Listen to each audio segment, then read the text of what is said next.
ছেলের অপরাধের দায় বহন করতে গিয়ে মৃত্যু হলো প্রবীণ পিতার। বন্দি দশাতেই মৃত্যু হয় প্রবীণ কৈলাস রায়ের। খবর সামনে আসতেই ক্ষোভের আগুন আছড়ে পড়ে সাধারণ মনে। উত্তাল হয়ে ওঠে রাজধানীর এনসিসি থানা চত্বর। বিক্ষোভে নামেন গোয়ালাবস্তি এলাকার সাধারণ মানুষ। পুলিশের ভুলের মাসুল গুনতে হলো নিরীহ প্রবীণকে। এমনই অভিযোগে উত্তাল হলো থানা চত্বর। ছেলের আদালত অবমাননার জেরে গ্রেফতার হয়েছিলেন প্রবীণ পিতা কৈলাস রায়। রাজধানীর গোয়ালা বস্তির বাসিন্দা প্রবীণ কৈলাস রায়ের ছেলের বিরুদ্ধে আদালতে জারি করা সমন ছিঁড়ে ফেলে দেওয়ার অভিযোগ ছিল পুলিশের। এই ঘটনার পরিপ্রেক্ষিতে আইন প্রয়োগ করতে গিয়ে অভিযুক্তকে না পেয়ে তার প্রবীণ পিতাকে গ্রেফতার করে নেয় এনসিসি থানার পুলিশ। পরবর্তীতে আদালতের আইনি বিচারে প্রবীণ পিতার ঠিকানা হয় সংশোধনাগারে। পিতার এই পরিণতি দেখে অভিযুক্ত ছেলে পুলিশে আত্মসমর্পণ করে। আইনি দৃষ্টিভঙ্গিতে পুলিশ অভিযুক্তের বিরুদ্ধে উপযুক্ত পদক্ষেপ করে। মৃত প্রবীণের পরিবার পরিজনদের সঙ্গে ওই এলাকার সাধারণ মানুষের অভিযোগ, মূল অভিযুক্ত গ্রেফতারের পর নির্দোষ পিতাকে মুক্তি দেওয়ার পদক্ষেপ নেয়নি পুলিশ। পুলিশের প্রয়োজনীয় পদক্ষেপের অভাবে অসুস্থ প্রবীণ পিতার মৃত্যু হয় বন্দি দশাতে। পুলিশের গাফিলতির অভিযোগে মৃত্যু হয়েছে প্রবীণ পিতার। এমনই অভিযোগে থানা চত্বরে সরব হতে দেখা গেল সাধারণ মানুষকে। রাগ আর ক্ষোভের আঁচ পড়ে রাস্তায়। থানা চত্বরের সামনে জড়ো হন গোয়ালা বস্তির সাধারণ মানুষ। দাবি একটাই, প্রবীণের মৃত্যুর দায় পুলিশের। যাদের অকর্মণ্যতার জেরে মৃত্যু হয়েছে প্রবীণ কৈলাস রায়ের, তাদের উপযুক্ত শাস্তির বিধান করতে হবে। চলুন শুনে নেই ঠিক কি অভিযোগ স্থানীয়দের। मैंने नोटिस दिया था, छीनने के बाद यहाँ से मतलब कि पुलिस गया। पुलिस जाने के बाद मेरा मेसू का 2 लड़का को अरेस्ट करके लेके आया। उसके बाद एक लड़का मतलब मेसू का दोनों लड़का में एक बड़ा लड़का गया। शाम के टाइम में पिताजी बैठा था घर में। उसके बाद बोला आपको चलिए, उसी बाबू ने बुला रहा है। यहाँ पे आया, उसके बाद मतलब पिताजी को अटका दिया। अटका देने के बाद फिर मेरे को शाम को मतलब कि दिया पुलिस।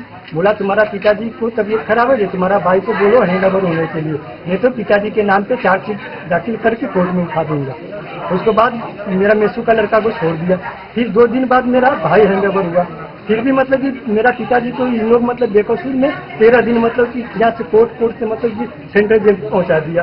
और इन लोग ऐसा मतलब गलती किया कि मेरा पिताजी तो कुछ भी गलत नहीं किया था। पिताजी को तो लेके आया, पुलिस ने बोला कि आप चलिए, आपको ओसी बाबू ने बुला रहा है, पूछताछ करेंगे। पूछताछ करने के बाद पिताजी को मतलब ये हाल किया कि अभी पिताजी को कल मेरा दीदी और मेरा मौसी वगैरह गया था देखने के लिए। पिताजी का मुंह सब खुल गया था। जहाँ पे 3 दिन पिताजी का रिमांड लिया। रिमांड लेने के बाद कोर्ट में उठाया। उठाने के बाद सेंट्रल जेल पे खाया। मैं वहाँ पे बेल लगाया।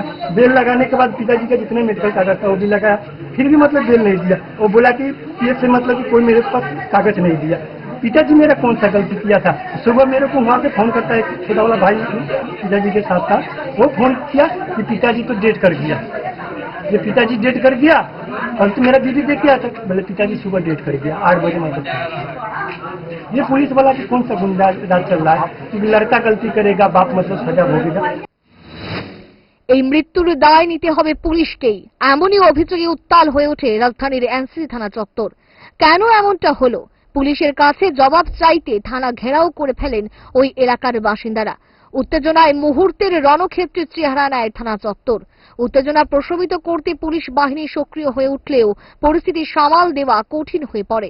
নিরাপত্তা বাহিনী ঘিরে ফেলে থানা চত্বর। জবাব চেয়ে বিক্ষোভে উত্তাল হয়ে ওঠে থানার অন্দর। এই যখন পরিস্থিতি, সেই অবস্থায় পুলিশ আধিকারিকের কি বক্তব্য শোনাবো। হ্যাঁ, আমি কথা বলেছি। ওরা এনসিসি পুলিশ স্টেশনে এসেছিল সবাই মিলে। তো আমি ওদের সাথে পার্সোনালি কথা বলেছি। ওদের এই দাবিটা যে ওনার বাবা কোনো অভিযোগ ছিল না, তো ওনার বাবাকে ইলিগালি অ্যারেস্ট করা হয়েছে। তো সেটা আমি ইনভেস্টিগেশনে ওনার এগেনস্টে কী এসছে, কীভাবে ওকে কোর্টে পাঠিয়েছে, কোর্ট থেকে কীভাবে জেলে পাঠিয়েছে, ওটা আমি কেস ডকেটটা স্টাডি করে দেখব। আমি ওদেরকেও বলেছি, সেটা এখনও বলছি। যদি সেরকম ওনার বিরুদ্ধে কিছু না থাকে তাহলে অবশ্যই সেটা ইলিগাল, বাট কি হয়েছে সেটা আমি স্টাডি করলেই বুঝতে পারছি। মৃতদেহকে আজকে পরিবারের হাতে তুলে দেওয়া আজকে দেওয়া হবে।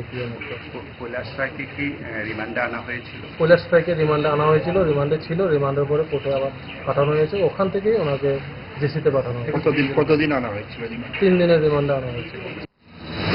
পুলিশ আধিকারিকের বক্তব্য অনুযায়ী ঘটনার তদন্ত করা হবে। যদি তদন্তে পুলিশের কোনো গাফিলতি ধরা পড়ে তাহলে উপযুক্ত পদক্ষেপ নেওয়া হবে।